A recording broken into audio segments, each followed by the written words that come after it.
This week's big review is RP Verb 2 from Rob Papen. Time and Space sent this to me. Do check it out at the Time and Space website. Now, Rob Papen has made a name for himself over a couple of decades of plugin and synth development, and the original RP Verb came out about 8 years ago. It's definitely time for an update with RP Verb 2.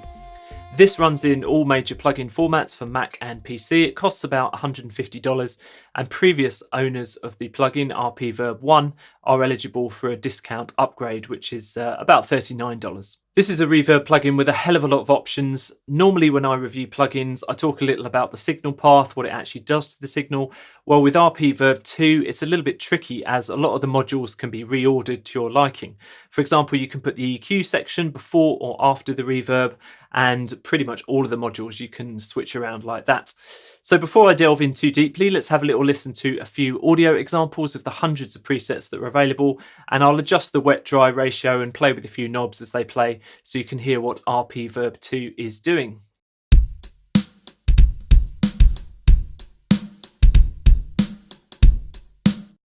And it comes to 2 to the 3 and 4, 4, 4, 4, 1. And it comes to 2 to the 3 and 4, 4, 4, 4, 1. And it comes to 2 to the 3 and 4. And it comes to 2 to the 3 and 1. And it comes to 2 to the 3 and 4, 4, 4, 4.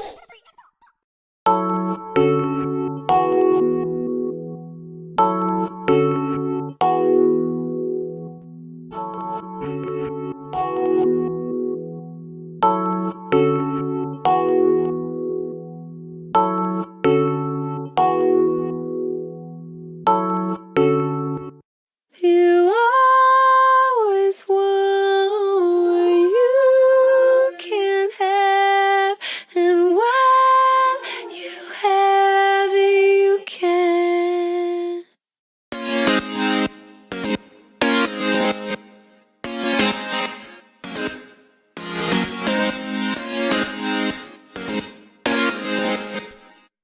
Well, how do you know how you will feel? And everything changes with. Well, how do you know how you will feel? And everything changes. Let's talk about the interface first. Some modules have been retained from previous version of the plugin, such as the ensemble mode, the early and late reflections, envelope controls, and EQ. And some sections have been expanded, so you've got new distortion modes here, tempo syncing of late reflections and pre-delay, and you've got overhauled reverb algorithms as well. Brand new is the visual display, which shows the new reverse reverb function.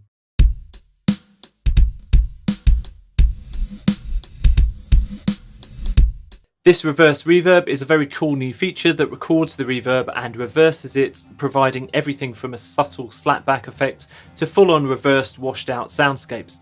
And this feature is one of my favourite effects of RP Verb 2. It sounds great on vocals, instantly making vocal takes sound like you've done a lot of manual tweaking, whereas actually all you've done is press a couple of buttons in the plugin. I also really like the new reverb spaces, there's plenty of those, and the new distortion modelling as well. The distortion sounds particularly nice when applied to the attack portion of basses and drums. It gives the transients a bit more crunch. It's something I really liked. There's a few niggles with this library. First off, I did experience a couple of crashes when flicking quickly through the presets. It really didn't like me doing that, but otherwise RP Verb 2 was pretty stable. I could comfortably run about 7 or 8 instances of the plugin with all the modules activated before my system started to fall over, slow down and stutter. That's on a quad-core 4 GHz machine. I don't think that's really too bad, to be honest, as there's a lot of processing going on under the hood in RP Verb 2. In real life, I'd probably just use 1 or 2 instances as sends. One other little annoyance that I did find is I would have liked to have been able to keep my wet-dry ratio settings when flicking through the presets, as I couldn't work out whether this was really possible or not. Having said that, all the presets do have 2 versions, one that is completely 100% wet and one that is a mix of wet and dry, so that might help you out.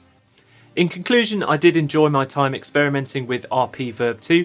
I'd say that on the most part it's useful for beefing up percussion parts and on vocal lines to get that clever reversed effect that permeates most pop music these days. It's also really great for synth and lead lines where the ensemble and distortion functions do come into their own. The sound has very much a digital edge, so this might not be your first choice for natural acoustic or orchestral music. However, tweaking the settings in real time really pays off, and you can create some excellent sound design noises if you put the time in and learn exactly what all the controls do. I used to think that the original RP Verb 1 was a bit overpriced for what it was, but this version 2 adds so many nice new features that the price isn't too hard to swallow. And if you've already got RP Verb 1, I'd definitely upgrade if I were you. Thanks to Time and Space for sending me a copy of this. Do check out RP Verb 2 at the Time and Space website for more information. Thank you so much for watching. That's just a small taste of the Samplecast, a weekly podcast and YouTube show for sample library geeks and plugin enthusiasts. You can find out more information at thesamplecast.com. Don't forget to subscribe.